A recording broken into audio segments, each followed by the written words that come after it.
2025-এ আমার দেখা সবথেকে সুন্দর দুর্গাপূজার প্যান্ডেল হলো এটা। এটা হলো মাননীয় গণেশচন্দ্র মণ্ডল মহাশয়ের প্যান্ডেল, মানে উনি এই পুজোটা করে আর কি। এত সুন্দর করে সাজিয়েছে না মণ্ডপটা, মানে বলেও আপনাদেরকে বোঝাতে পারবো না। কিছু ছোট ছোট জিনিস দিয়ে, যেমন শাল পাতা বা শোলার কাপ, মানে প্লেট টাইপের কিছু, বা চামচ দিয়ে এত সুন্দর কারুকার্য করেছে।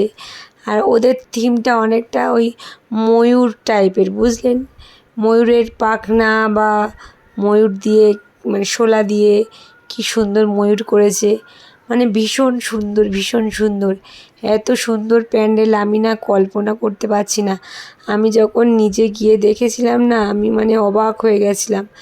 আমাদের বাড়ি থেকে প্রায় 10 কিলোমিটার দূরে, তো 10 কিলোমিটার কি আরও বেশি হবে হয়তো। তাও আমরা প্রতি বছর যাই ওখানে, মানে ওই জায়গাটা হলো জামতলা, তো প্রতি বছর যাই। উনি খুব সুন্দর সুন্দর প্যান্ডেল করে ওখানে, ওনার পুজোটা দারুণ হয়। তো প্রতিমা যেমন সুন্দর, সেই রকম মণ্ডপটাও সাজিয়েছে, এক কথায় অনবদ্য। এই তোমরা দেখতে পাচ্ছ, এই যে শাল পাতা দিয়ে কি সুন্দর করেছে, কত ছোট ছোট মানে জিনিস দিয়ে এত সুন্দর বিষয়টা ফুটিয়ে তুলেছে না, বলে বোঝানো যাবে না। তো আজ তো মহাসপ্তমী, তো আমরা কাল গিয়েছিলাম মানে ষষ্ঠীতে। তো তোমরা যারা যারা দেখোনি বা যাওনি, প্রত্যেকে গিয়ে একবার হলেও অন্তত দেখে আসো। হ্যাঁ, তোমরা নিরাশ হবে না, এত সুন্দর প্যান্ডেলটা।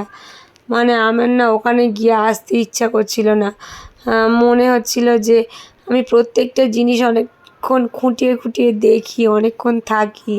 কি সুন্দর, এত সুন্দর জিনিস না, মানে মানে বলতে বোঝাতে পারবো না। তোমরা যতক্ষণ না গিয়ে দেখবে জিনিসটা, আমার মনে হয় তোমরা যখন গিয়ে দেখবে না, তোমরাও বলবে আমার মতো যে তোমাদের দেখা সবচেয়ে সেরা প্যান্ডেল হলো এটা, এত সুন্দর।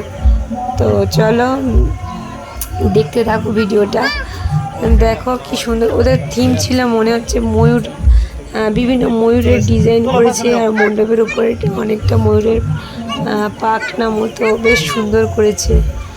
আর তোমরা যারা যারা দেখোনি, তোমরা প্রত্যেকে গিয়ে দেখে আসো, খুব সুন্দর, ভালো লাগবে।